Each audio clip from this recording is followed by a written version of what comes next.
G'day YouTube, Warbles on a lot here. Welcome to trailer number 3.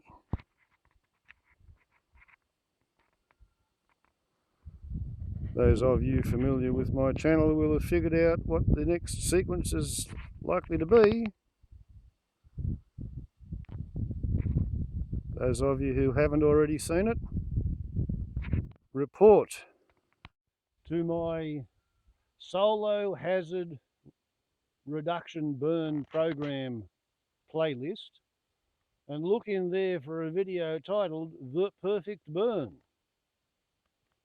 I think it worked out to be 140,000 horsepower worth of raw heat at its peak.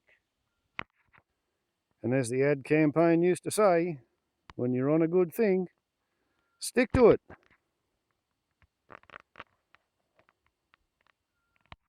Stick to it.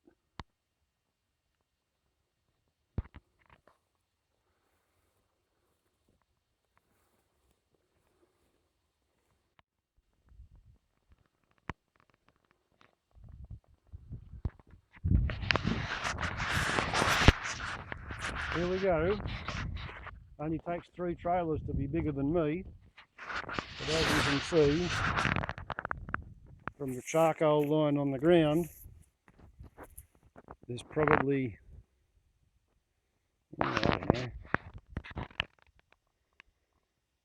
another 10 or 15 trailers to go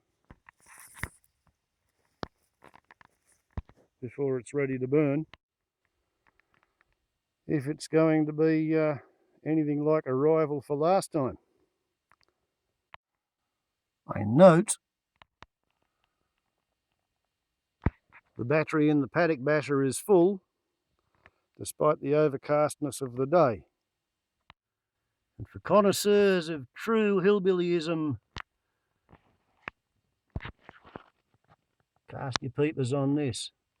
The key is in the ignition barrel to prevent the steering lock from engaging.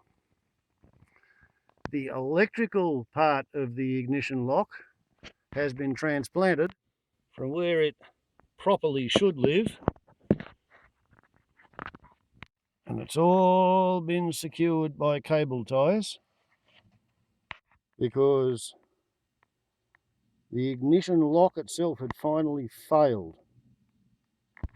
About 12 years after my son, who was at the time a first-year apprentice auto electrician, fixed the ignition. So his repair when he was an apprentice got 12 years, and he had to actually make pieces on the lathe to get that to work. So now, any key or screwdriver turns the ignition on,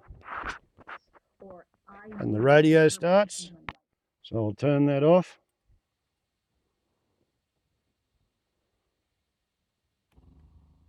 One more click, the fuel pump goes, the dashboard comes to life. There we go, instant start. How's that for a hillbilly paddock basher?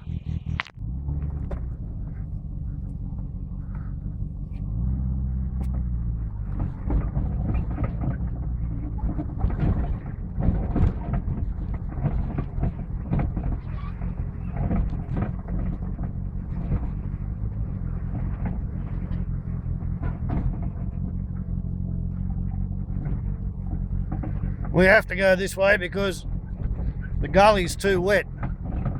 So therefore we're going to go up onto the airfield.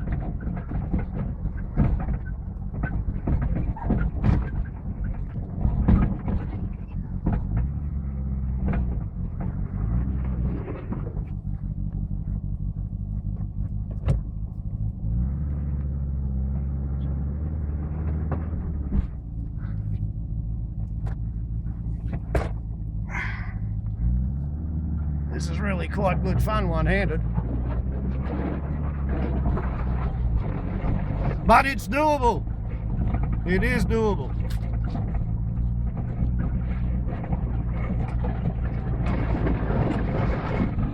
prefabricated buildings I've never quite got around to erecting.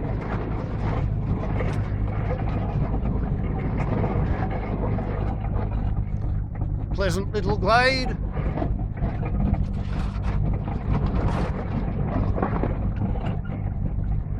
Once upon a time, in my daydreams, this was to be a runway. That never happened.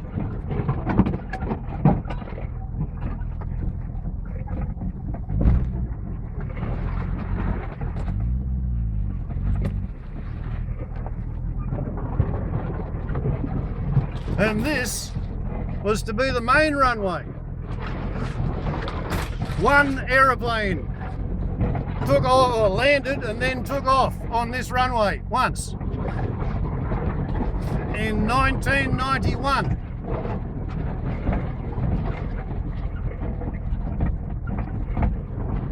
There has been considerable regrowth since.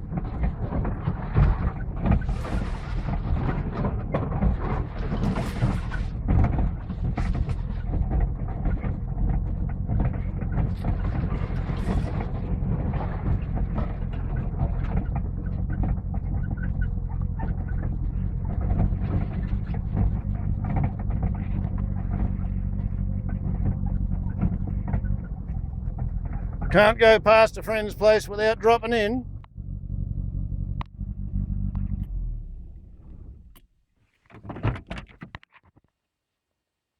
There we have Canada John's pyramid. Only slightly knocked around by the falling over of the coppice, which has not quite died off yet in the aftermath of the drought.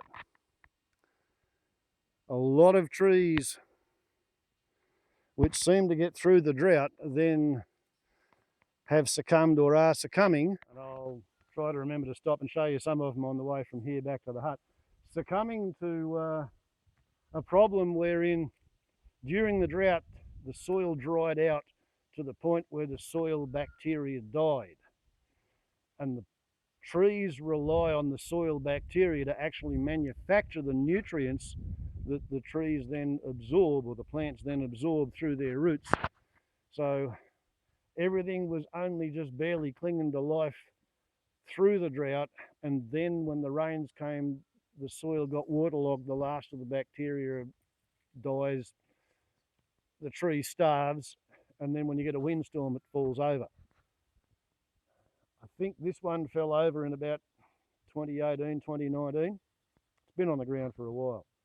Just about ready for firewood, really.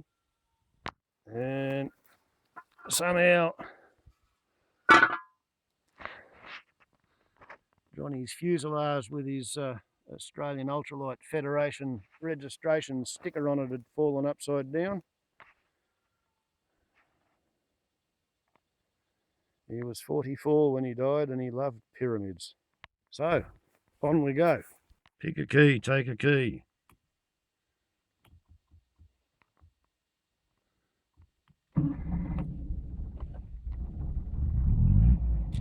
Any key will do.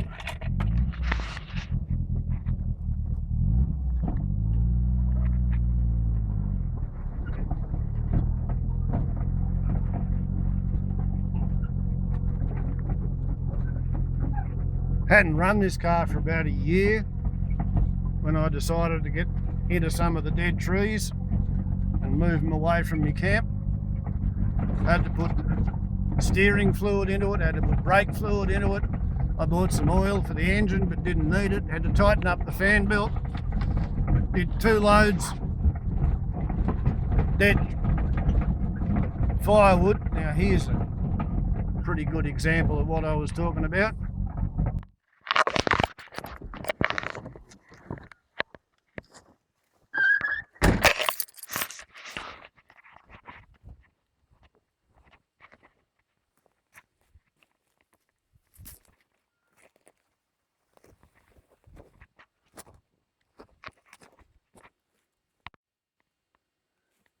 And must have got the bloody sequence a bit wrong there for a while.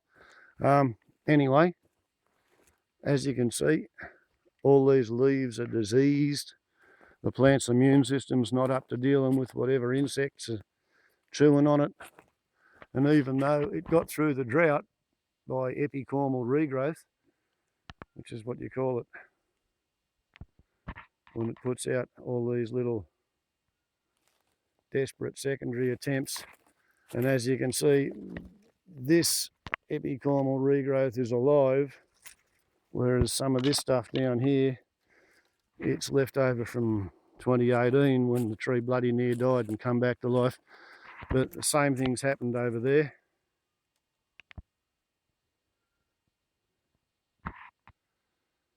So a lot of these trees are not quite dead, whereas others have just completely given up the ghost.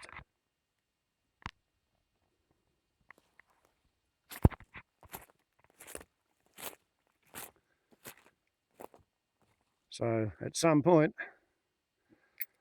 I'm going to have to figure out how to burn the grass without setting the dead trees on fire, because I don't want to have a crown fire. I just want to do a low grade, quiet little ground fire. Oh joy, what fun it is to be responsible for the Australian landscape. 30 years after you take the sheep off, when it had had 150 years of sheep and potatoes before that. And then anthropogenic global warming comes along, and instead of living in a sclerophyll forest, you live in a bushfire fuel bomb. Oh, what fun. And this little track is what I call the wet weather driveway, because the track you can use in dry just doesn't work on days like today.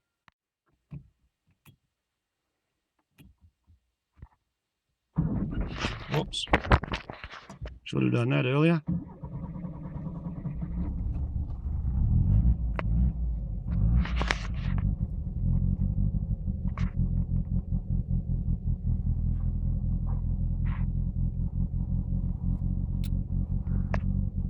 It's busier than a one-arm paper hanger videoing while driving this thing.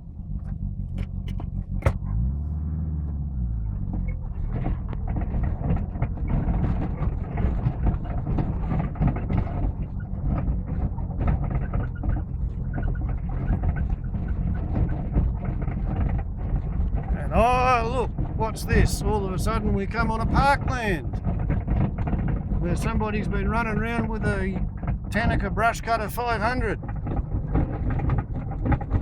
mowing the landscape. Sheet mulching the rocks.